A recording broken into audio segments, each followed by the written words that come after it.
Are you ready to retire?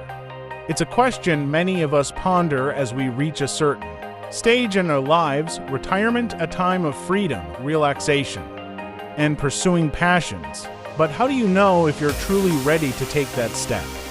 Let's explore. First, financial readiness is key. Take stock of your savings, investments, and retirement accounts. Are they sufficient to maintain your desired lifestyle?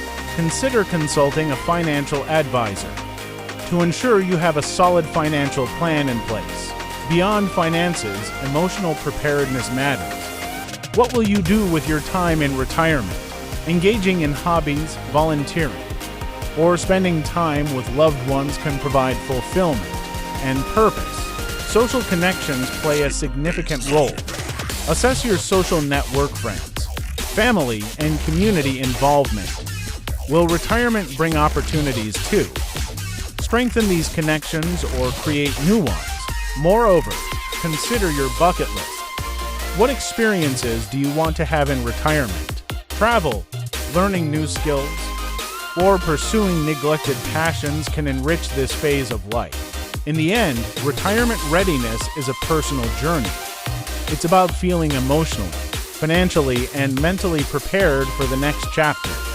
There's no one-size-fits-all answer, but by evaluating these aspects, you can better determine if you're truly ready to retire. Are you ready? Only you can answer that question.